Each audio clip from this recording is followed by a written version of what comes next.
Wow, this is the first Star Wars video I've ever done on my channel. Who would have thought?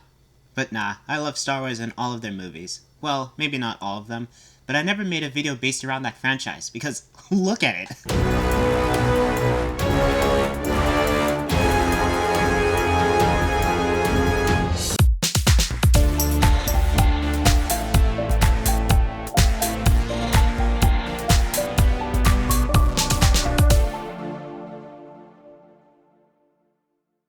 Season 2 of The Mandalorian is scheduled to premiere on Disney Plus on October 30th, but one of the main highlights of Season 1 was that Moff Gideon wanted Baby Yoda, for something. There are theories that say that he wants to extract Baby Yoda's force powers to make an army of force sensitives through artificial means. Some are saying that he wants to emulate Darth Vader, and I thought, hey, why not use Baby Yoda to resurrect the Chosen One?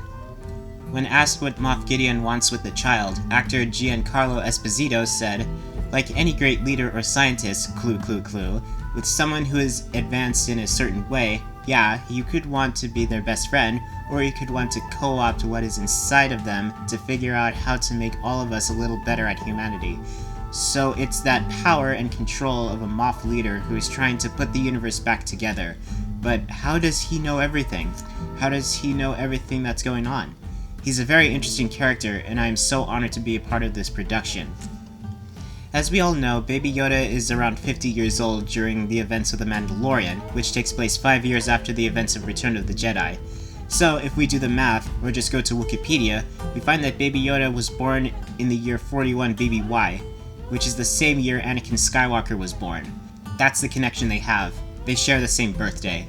Because of that, and their level of power in the Force, I'm going to go out on a limb here, but it is possible that they share some sort of dyad in the Force, which was seen in Rise of Skywalker. The dyad in the Force is the pairing of two Force-sensitive beings, making them one in the Force. So perhaps Moff Gideon knows that bit of information about the Force, and that is why he wants Baby Yoda, so he can find some way to manipulate the Force through the child to revive Skywalker. Plus, he may also know about Darth Vader's own attempts to perform resurrection.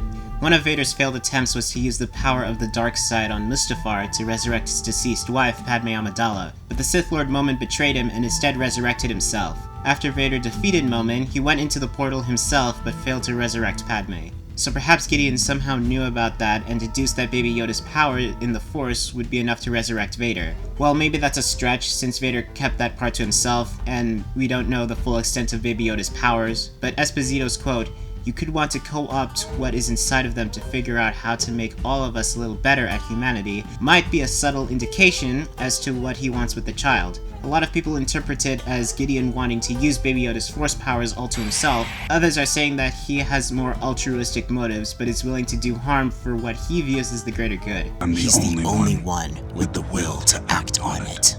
And while all of that may be the answer, it is also possible that he wants to restore the Empire's order to the galaxy.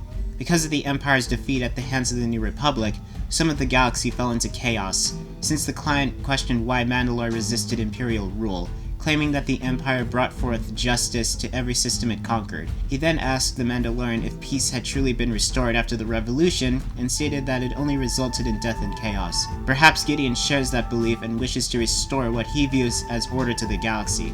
And who was one of the most feared enforcers of the Empire's order in the galaxy? Darth Vader. So likely, he is determined that Baby Yoda's strength in the Force and the fact that Anakin and the child share the same birthday would be key to resurrecting Darth Vader to reinstall the Empire's rule to the galaxy. But whether he knows about the Empire's contingency plan to have the Empire reorganize into the First Order under Snoke's rule is unknown. As far-fetched as this is, I just looked at the clues and went in a much different light. In the end, my speculations mean nothing, but we'll see in Season 2, which will premiere October 30th depending on if this video will be released before that. But anyways, I hope you all enjoyed this video. If you did, then definitely force choke that like button and plunge your lightsaber into the subscribe button. And don't forget to follow me on Twitter at KingKnifeFury. And as always, I will see you in the next video. Bye bye! And may the Force be with you.